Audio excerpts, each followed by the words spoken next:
Hey everybody, how you doing? It's Uncle Bruce here with Stock Markets with Bruce. Welcome to this morning's show, and nice to have you here on Stock Markets with Bruce, where we like to talk about the markets in plain English. It is June the 17th, 2021. It's Thursday, and I welcome all of you to the channel today. We have two things happening for sure today.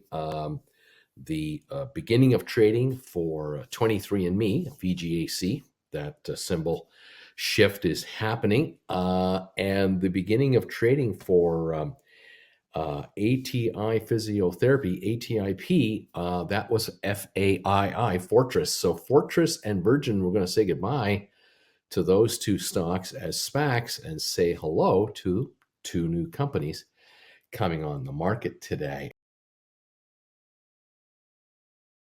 What does it mean to have GameStop join the Russell 1000?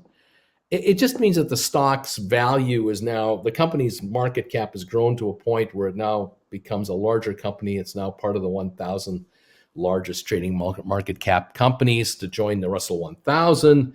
That's all it means. It doesn't mean anything about the company's success or future.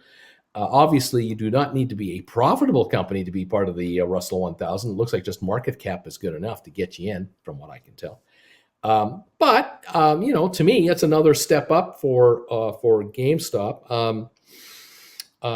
Obviously, if they keep growing their market cap as their price of their shares go higher and they start to make money, they start to net profits every quarter. After a year of profits, they could start to qualify for an S&P 500 inclusion. But that's down the road a little bit. They need to turn that machine on, that money making machine, with respect to their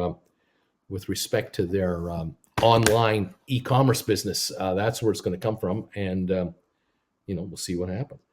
But it's good. It's a good thing. It's not a bad thing. It's a positive. And thank you, Oscar Vasquez. Thank you for the donation. But early days, just another feather in their cap that they're now part of a larger index. If SoFi were to be bought out by a bigger company, what would happen to the contracts? They would still be in place. The contracts would be in place. And then when the merger took place, if it's a stock merger, then these contracts will merge into the other company. They'll just be options of the other company. I've been hearing this thrown around, but can you explain quadruple witching? All it is, vlogging, is that this Friday we have the expiry of option contracts for stocks, futures contracts. We have some currency contracts.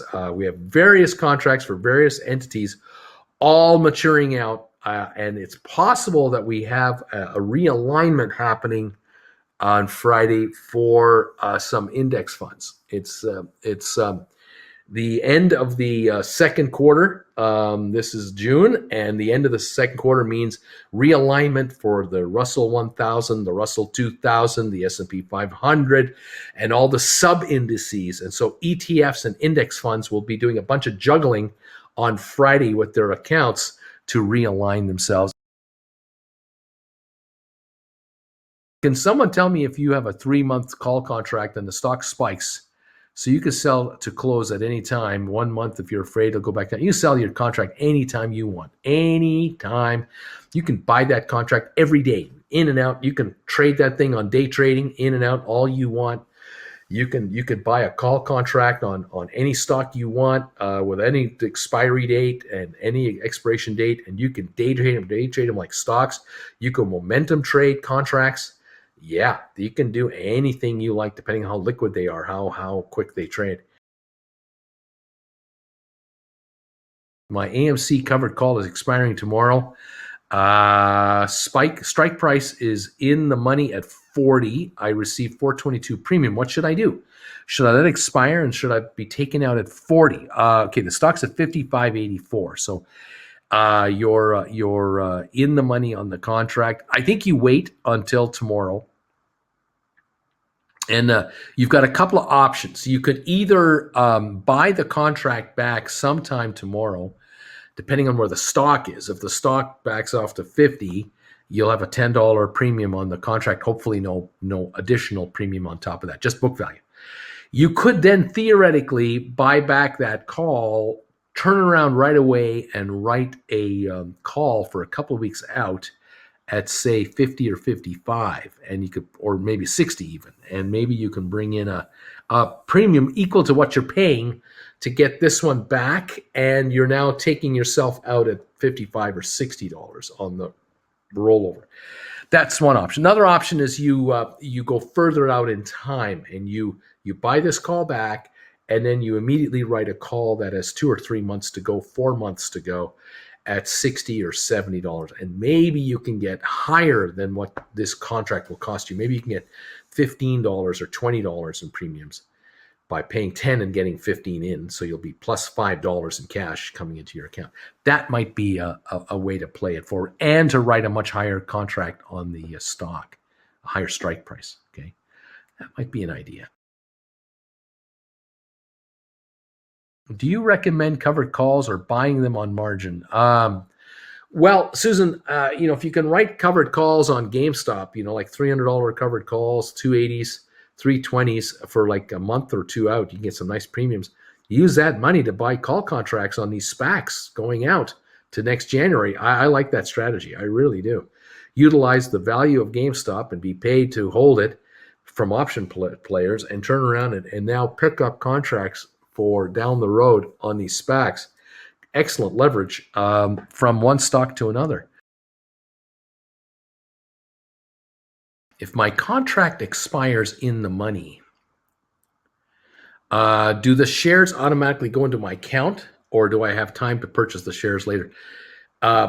If you have a call contract and it's in the money on the last day, you have a couple of options. The one I recommend is you sell the contract in the contract market and cash out. If you wait till the end of the day, you might automatically be cashed out at the end of the day by your broker, and the cash comes in. But if you notify your broker in advance of the close on Friday that you want to exercise your options, you can exercise them if you wish. But I don't recommend you do that. I recommend you just sell your contract. You will not get the shares automatically. They don't give you the stock. Just because you have a stock option, it's an option for you to buy 100 shares per contract at a set price to a set person time. It's not that you've already bought the stock. Just because you bought the option doesn't mean you bought any stock at all. You're only buying an option to be able to buy the stock for a set price for a certain period of time. So you need to sell that contract if it's in the money before the close. Hi, Uncle Bree. If GameStop has issued their new shares at the money, what kind of news eyes would open with that kind of cash on hand compared to the fundamentals for Chewy? Just saying. Well, that's right, Wally. GameStop